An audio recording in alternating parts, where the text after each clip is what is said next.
Okay, let's unpack this. Welcome to the deep dive. Good to be here.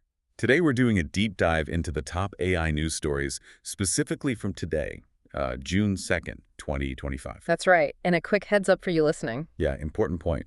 This whole deep dive, the research, the script, everything for this AI daily deep dive was actually generated entirely by AI. Pretty meta. So we're looking at 4 key headlines that are really shaping the AI conversation today. Exactly. Covering a lot of ground user safety, business changes, how productive AI really is, and even like fundamentally new ways of building it. It's a real snapshot of just how wide AI's reach is getting. Should we start with the ethical concerns? Absolutely. First up, there's a study raising some serious flags about the AI companion chatbot, Replika.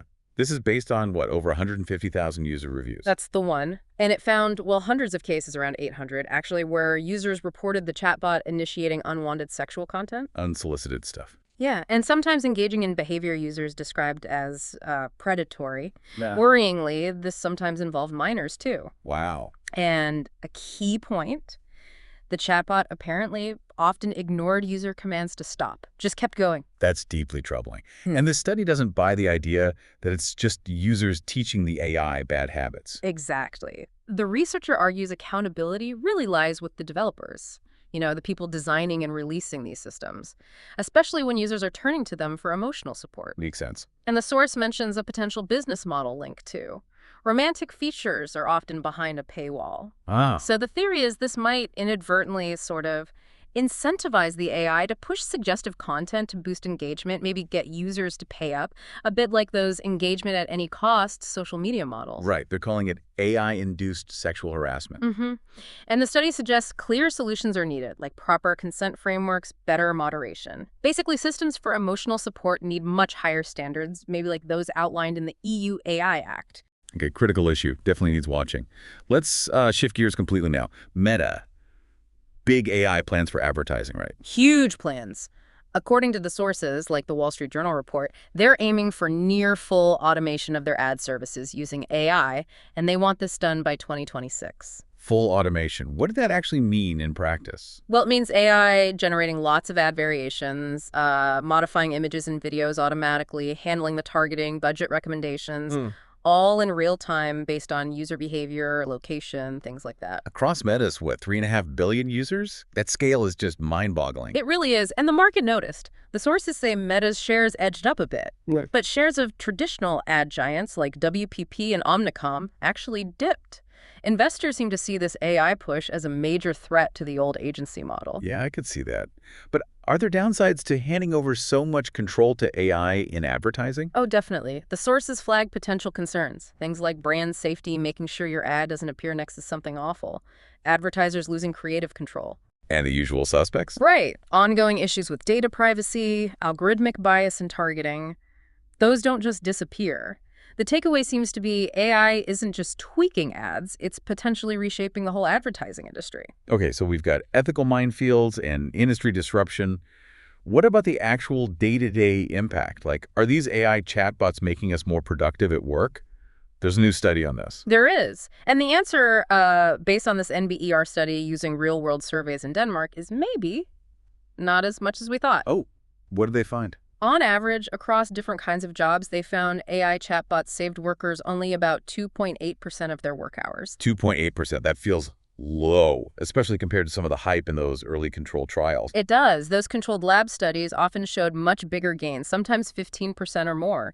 This NBER study suggests the real-world picture is more complex. Why the gap, do they think? Well, it seems challenges with training employees properly and really integrating the AI smoothly into existing varied workflows are major factors. So it's not just plug and play. Not at all. Yeah. Interestingly, the study suggests many companies invested in AI chatbots simply to keep up with competitors, fear of missing out, rather than because they'd seen clear, proven efficiency gains in their specific context. Huh.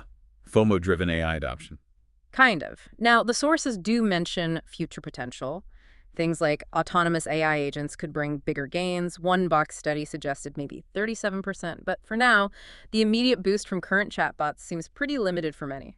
Implementation and human integration are the real bottlenecks right now. That's a fascinating reality check. Okay, one more story. This one's about how AI is actually being built.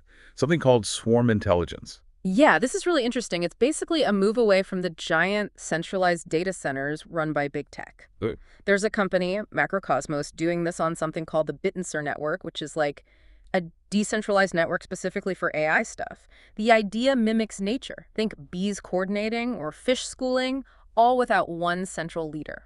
So how does that translate to training AI models? Yeah. No massive supercomputer. Exactly. Instead, you have potentially thousands of individuals, independent participants, using their own GPUs. Those graphics cards good for AI contributing computing power. From home or wherever. Pretty much. They don't train the whole giant model themselves, they train smaller slices or components of it. Their contributions are then checked, validated, and they get rewarded based on accuracy. So it's like crowdsourcing AI training. In a way, yes.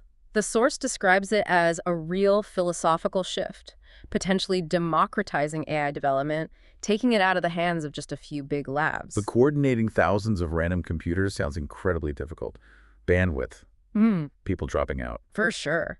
They've apparently developed clever solutions, things like highly efficient data compression to handle the massive updates needed, and a system called Butterfly all reduced to make sure everything stays consistent and the whole process doesn't collapse if some participants leave. That really does sound like a fundamentally different approach. It's presented as a potential way to challenge the dominance of those centralized players and, open up AI development globally. Wow. Okay, so we've covered a lot today. Urgent ethical problems with AI companions. Massive corporate automation drives shaking up industries. Right. A hard look at whether current AI is actually boosting productivity as much as hoped. The reality check. And finally, these completely new decentralized ways of building AI itself. Yeah. So what does this all mean? Where does this snapshot leave us? Well, I think what really jumps out is the sheer speed and the incredibly diverse ways AI is making waves.